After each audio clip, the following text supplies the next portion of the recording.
Assalamu alaikum and welcome back to Cooking with Leans. We are going to make something that every household has during the month of Ramadan. So what we're cooking today is we are going to actually make the aloo ke samosa, which is also known as Punjabi Samosa. So what we're going to do is we're going to start off with the dough. So let's go ahead and let me show you all the ingredients for the dough and then we'll see you back.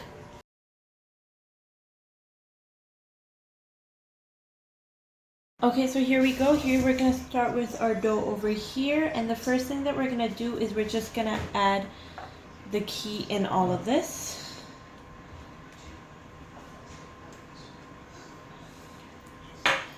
We're just going to kind of just fork through it and just pinch all the flour. And you're going to want the flour to come to a nice crumble.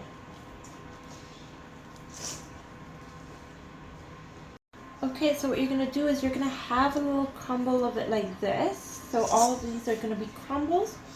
You're just going to add the rest of your spices. So the sugar, salt, and baking powder.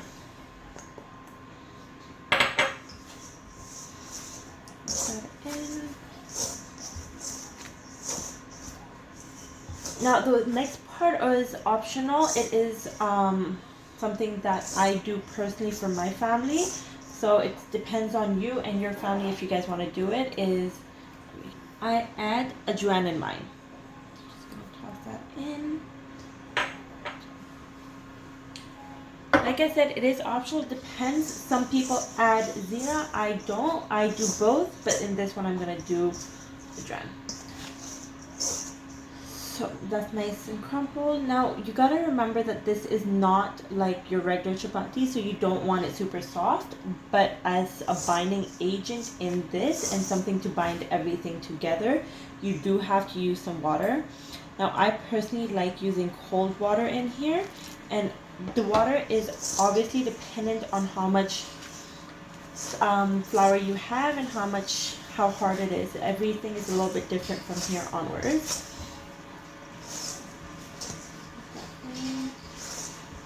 Just enough water to get everything together. And remember, you are making samosa, so it does not need to be a soft and smooth ball.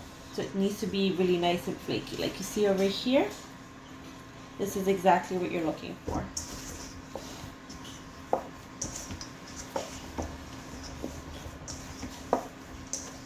So the next part over here is you're just gonna separate it into little balls. Take it, roll it up.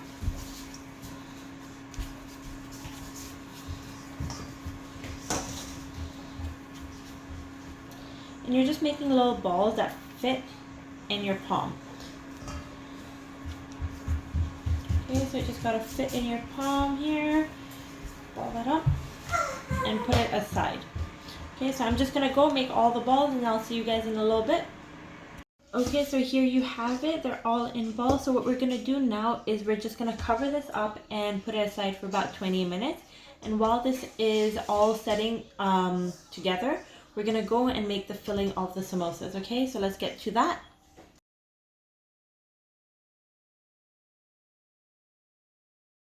Okay, so this is simple and straightforward. All we're actually gonna do is we're just gonna toss everything in a larger bowl. So here's our potatoes, our onions,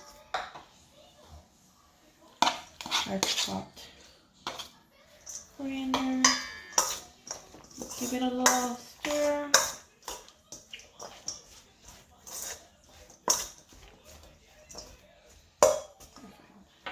Then we have all our spices in here.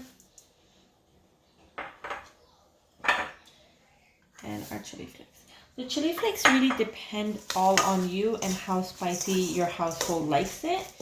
Everyone in the house over here likes it spicy, which is why I added a tablespoon. If you don't want it as spicy, you can do half a tablespoon if you'd like.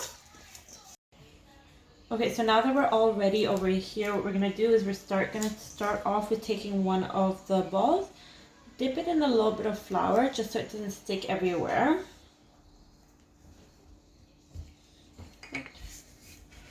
Pull it out.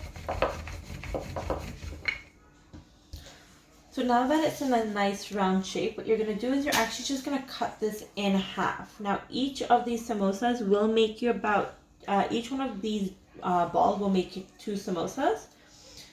So cut it through the middle. You're going to take one side of the samosa and you're going to take a little bit of water. Fold this in half first. Take a little bit of water, put it right at the end. Take the other end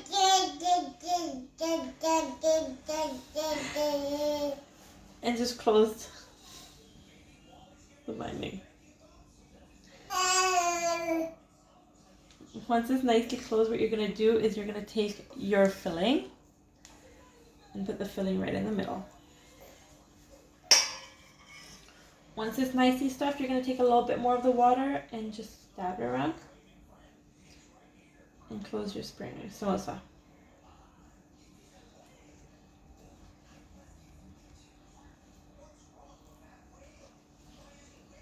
And that's it.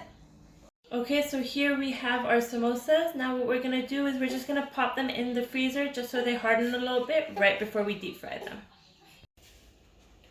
Okay, so what we've done now is after a couple hours of these being in the freezer, we just turn the oil on a medium for it to deep fry. Let's see if the oil is ready. Yeah, so you can see that the little bubbles have started coming up, so that means the oil is perfect for this.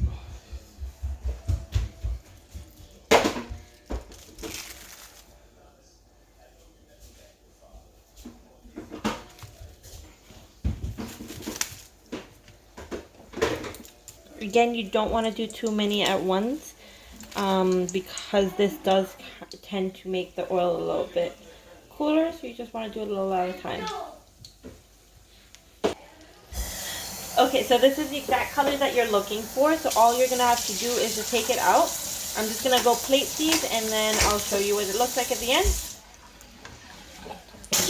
Here it is, Punjabi Samosa, plated nicely, served amazingly with some national samosa chutney sauce.